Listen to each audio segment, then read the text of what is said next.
So, hi there, my name is Mark Ferguson. I'm Director of Morfire Public Relations, and I'm delighted to be joined today by Nick Fountain, Head of Marketing Communications at Fat Hippo Group, and John Jones, Commercial Director of Favouritetable. Now, Nick, I believe, is broadcasting from Cheshire, and John is coming live to us from Crete. But today we're going to have a great conversation about restaurants and marketing and branding. How are you both, guys? Yeah, good, thanks. Really good, thanks, Mark. Yeah, awesome. I'm very happy here in rainy, miserable Northamptonshire, but thanks so much for coming on the conversation, both of you. Branding, it's really just a logo, isn't it? What's it all about from Fat Hippo Group's perspective? I think that offends me, Mark, because branding's so much more than a logo. I think Come on then, tell us all about it. I think the misconception of branding is that it is a piece of artwork and a color palette, where branding's much more than that. It's a persona. It's almost putting a character to what is your business, and I think that resonates with businesses within the hospitality sector or any sector for that matter, because you have to be a brand that people feel a human connection with as well, that they understand what they're then purchasing from by talking to that brand, and then that brand resonates not just from your logo and your other forms of communication, but all the way down through your staff as well. So how you're dealing with customers, whether that's via social direct messaging or whether that's front of house working with customers as well. So to me, branding's far bigger than a logo piece, and it's often, having worked in a branding marketing agency, or had one myself for 7 years, I think a lot of people instantly go, I want a new brand, and they go down that logo route of, right, I'm looking for a refresh of my brand. And that almost needs to be parts completely aside to understand, well, actually, what is your brand? Who are you selling to? How do I sound? What type of person is this brand? Give it a name. And then you can start to build from there.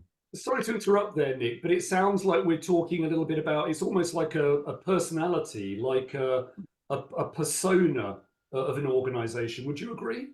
Yeah, 100%, 100%. Because that resonates better with people, doesn't it? So if you're talking to a human that's got similar interests to you, or in our world, we're talking about our customer, and understand who our customer is, what's their persona. We need something that's going to resonate with them, not fight with them, because that makes the sell easier. That makes the sell feel like you're talking to a friend rather than talking to someone with no similar interest. It makes the conversation much easier, and that's what you're trying to do with a brand, is to create conversation. So I just want to bring John in on this particular point. John, Favouritetable, you're a business software supplier for restaurants, helping them with their booking systems, their management systems. Where does marketing, kind of branding for a restaurant, fall into your side of the equation? We work really hard to make sure that the Favouritetable product is more than just a kind of two-dimensional, boring piece of software. We've designed something that for many years for our customers has been a mission critical piece of technology. And so as part of that, we have functionality within the product that allows restaurants to connect with their own customers, so their diners, in a number of ways. And as Nick was alluding to, that's really, really important that restaurants are able to have that constant dialogue with their customers. And as with any business, it should never, ever be kind of fire and forget when it comes to marketing and building the brand. So, obviously it's beyond the scope of this podcast to kind of give you all of the in-depth functionality of the Favouritetable. That's for another day perhaps, but certainly there is functionality in there that helps restaurants to really build their brand and communicate their brand values to their own diners and their own customers. We work with Favouritetable as our booking platform partner, and to me, like, elements of the platform itself, there's bespoke landing pages that you can create, which is your booking portal. That becomes part of your customer journey, and it's your acquisition journey. So it's really key that where you're sending your customer, it looks and feels like it's part of that journey, that the first touching point they've had, which might have been an advert, it might have been something that they've seen on social media, but when they come to the booking side of it, it needs to be, I'm still part of this brand. I've not gone anywhere else to book. No one else is dealing with my booking. It feels connected. And then for emails afterwards, so we use Favouritetable email platform as well to send out an email once the customer's been in after 24 hours to get some information about how their experience was with us. And again, that needs to be part of that customer journey, the same language, the same style of fonts and colors that we use, so it feels all connected. And I think that's where Favouritetable falls in quite well with what is our outlook to it.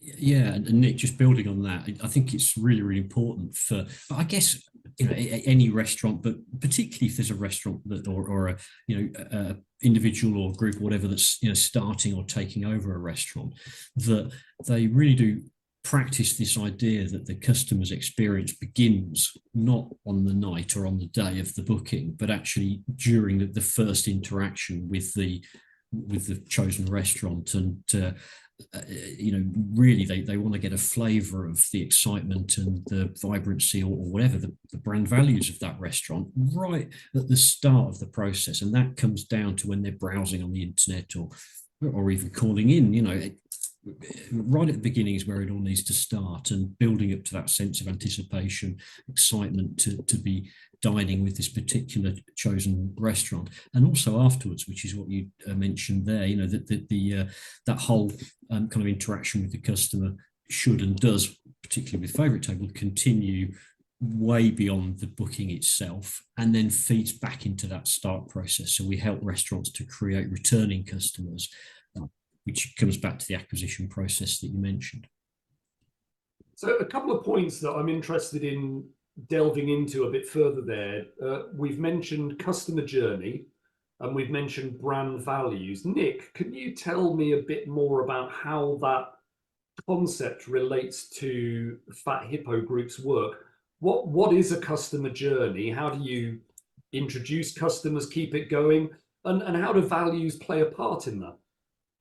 I think if we take it sort of step by step, so like to me, the customer journey is from your first acquisition point. So I always refer to it as my team as a rule of 7. So we've now in a world where people's life is about scrolling. They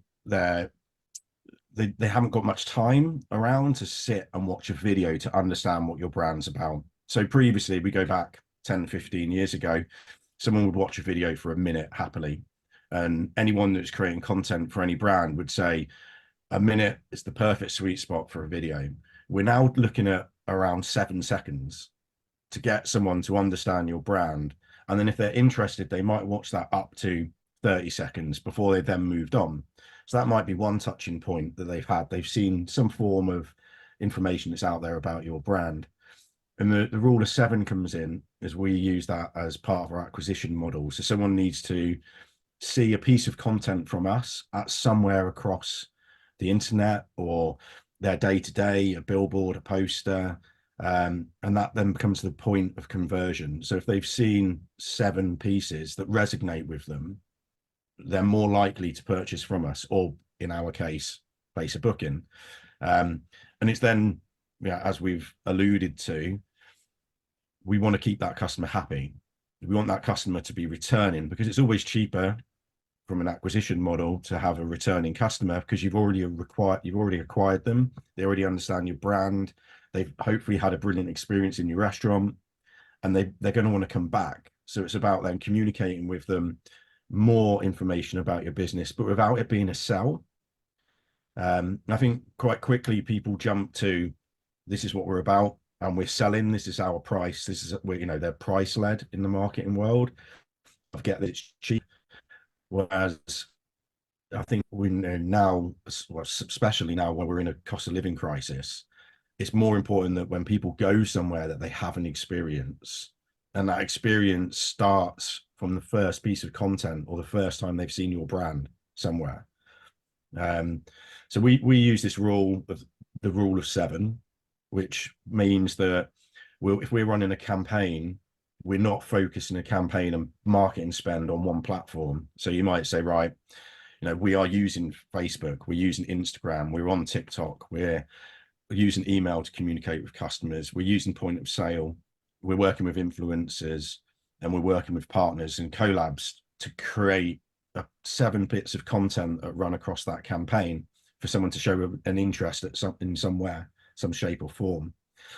But then that fits within how the brand looks and feels and sounds throughout that. And I think, we're a small team. People often think Fat Hippo's got a huge marketing team, but there's actually only 3 of us that are in the team. We don't work with any agencies. We do everything ourselves in-house.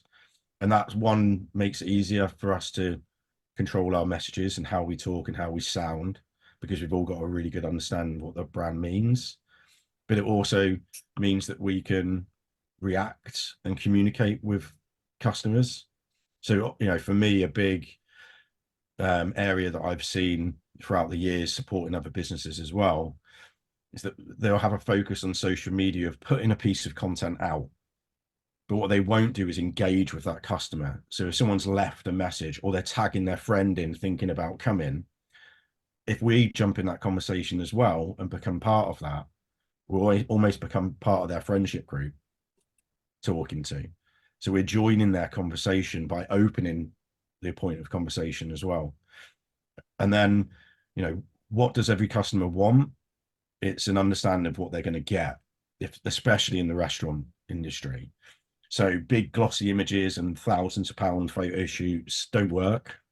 Big videos, and it hurts me to say because I was involved in a video production agency for nearly 2 years.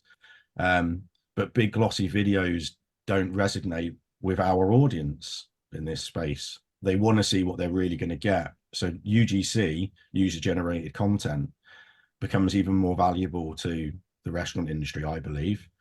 And the best way to get that is customers that feel they're going to get an interaction if they take a photo, tag the business in.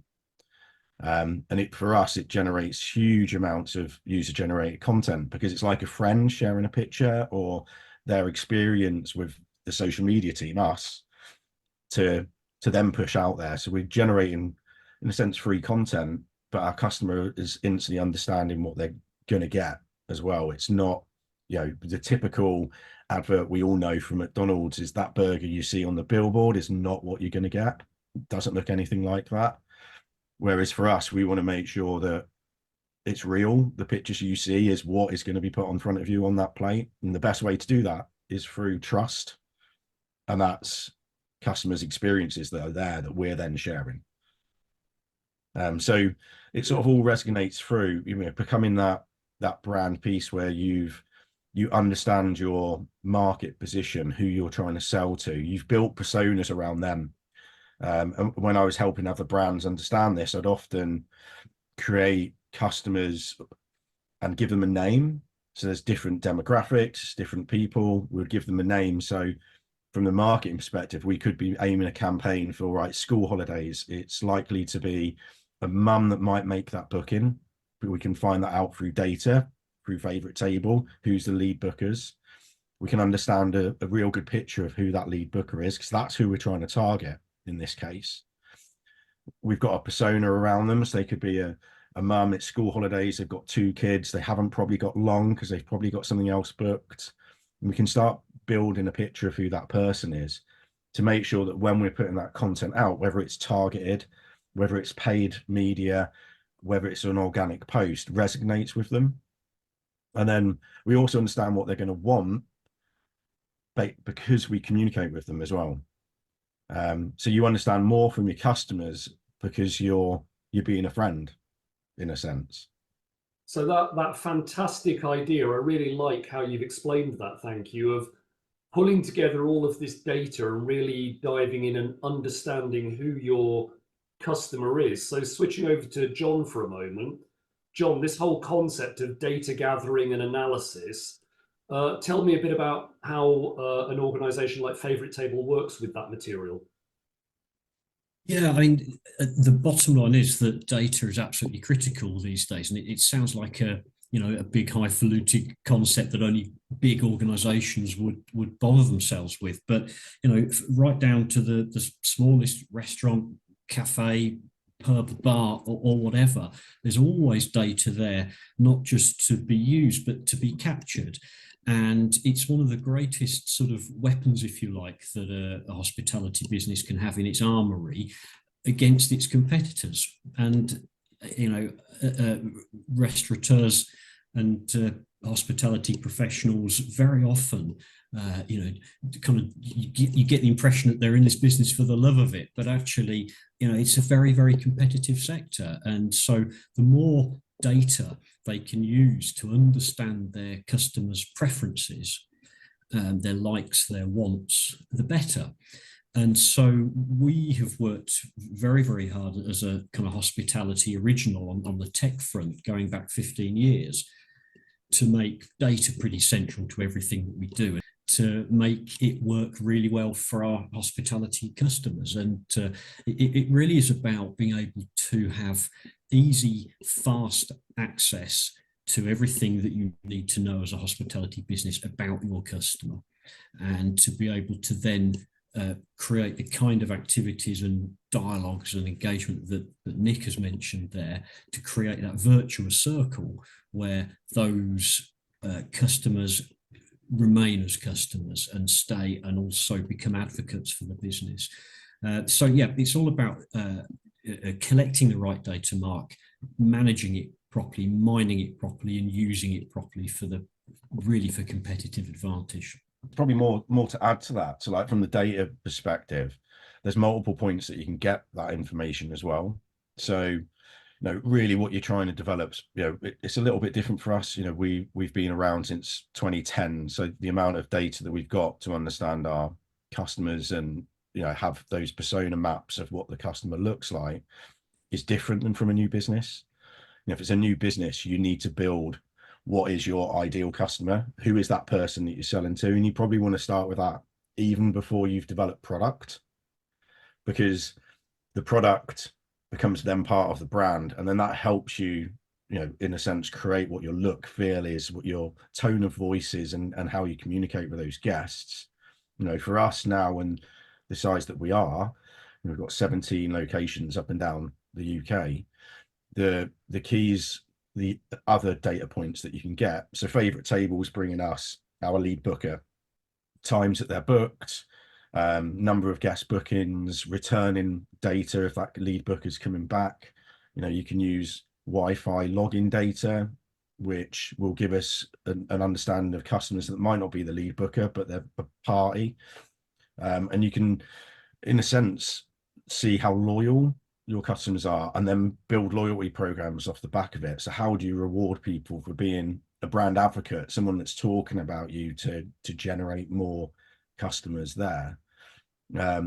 It's also understanding, from our point of view of, if we're putting on a special, we try to do specials, different collabs and weird things that sometimes it's more for impact, but how has that resonated with sales? So, looking at individual product sales and what they're drinking, and how many drinks they might be having there, again, helps you build a better understanding of what that customer wants, but also what they're doing, why they're in the restaurant.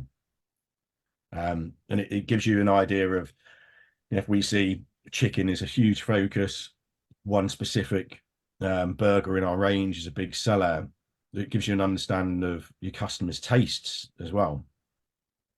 And then, if you're developing more products, you're not going to develop something that's completely off that curve, because your current customers require that. That's what they're ordering. That's what they're interested in. So, for me, data delves far further than just understand that customer. It actually helps you develop product as well. Yeah, and also I think, Nick, it's about being able to reflect on what's working and what has worked, and the opposite to that, in effect, kind of really good management reporting on at any level, whether it be kind of top end or granular level. I mean, as you said, you can go right down to what are specific people eating and when are they doing it and who with, etc., etc. When are their birthdays? You know, when can you reward people?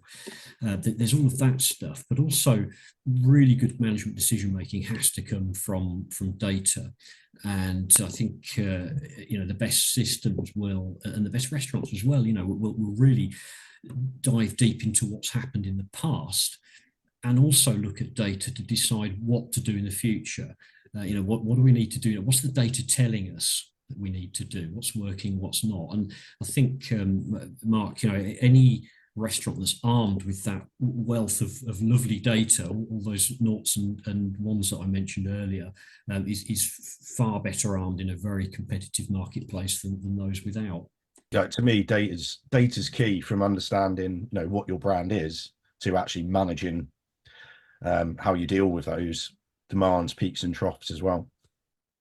Yeah, and Mark, I mean, we could be straying into a podcast all about data at some point. That'd be, well, I think it'd be quite interesting. But I ought to say that, again, flying the flag for my technical colleagues, that in the background, data is also really important for connecting different systems together. And the majority of tech-savvy restaurants and other hospitality businesses these days, they want connectivity because their customers want connectivity. You know, we live in a smartphone generation, obviously, and that effectively means a data generation behind the scenes. And you know, the right technology in a group such as Fat Hippo helps different parts of the business's technologies to talk to each other, because without that data, you end up with 2, 3, 4, 6 systems sitting there chugging away in isolation, and that really isn't a good you know, good way to go forward. Okay, so we're talking very clearly about data-driven management decision-making, and obviously the value, the importance of all of this electronic activity. And Nick, as you mentioned, you've got people scrolling through very, very quick decision-making about what a restaurant is, what their brand is, what their values are.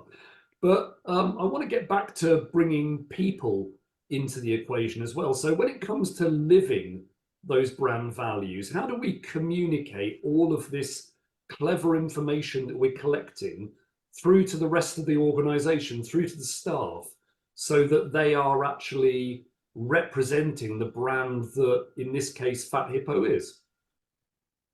To me, it's about not overcomplicating matters. So, you know, having worked with multiple organizations, you find often there'll be a big brand guidebook that someone needs to read and understand. Now, for a marketing team, that's massively important, because you need to understand, you know, simple things, words you might not use, words that you might use to sound like your brand, so a tone of voice.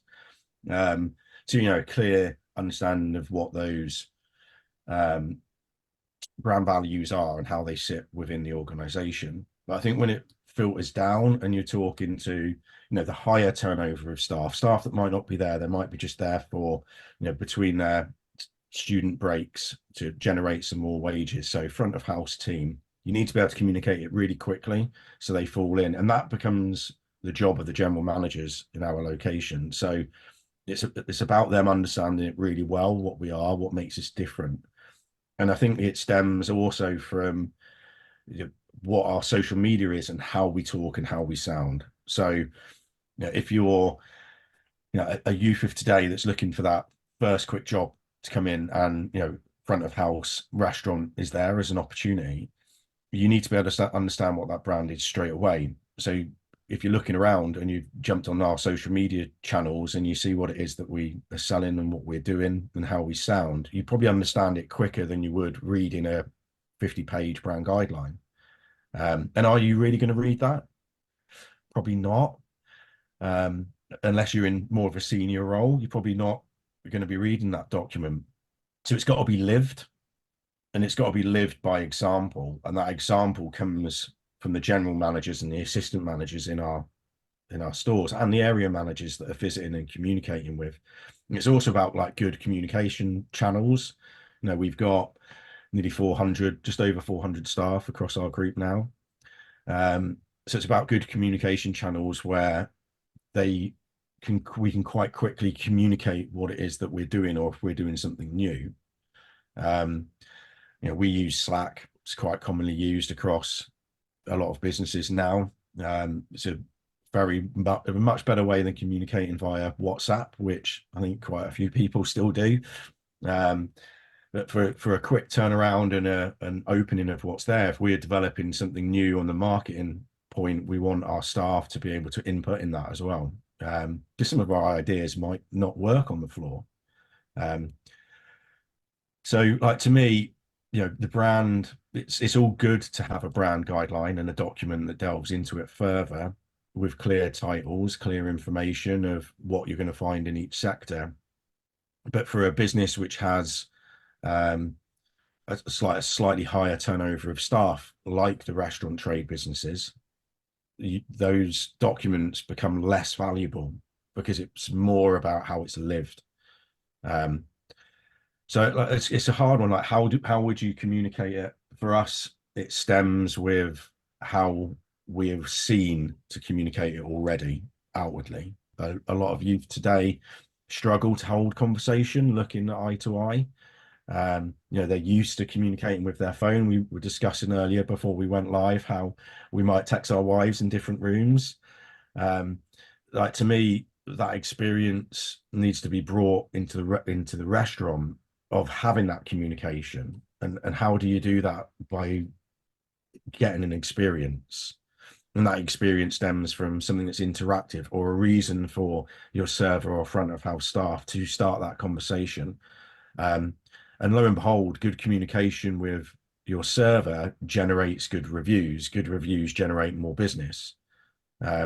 So we want people to live the brand, as opposed to, you know, read a document that forces them to act in a certain way, because we're all our own individual personas.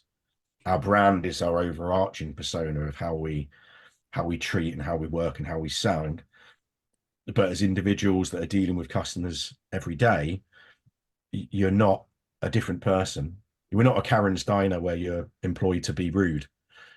You know, that's their approach of what they did. We're individuals, and our sites, and, you know, there's the north and south divide.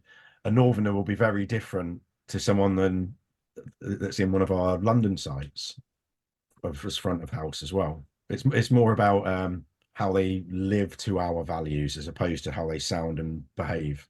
So I just want to say a really big thank you to Nick Fountain, Head of Marketing and Communications at Fat Hippo Group, and John Jones, Commercial Director at Favouritetable, for joining us today. Thank you ever so much, fellas. Really, really good conversation, and catch you on the next one.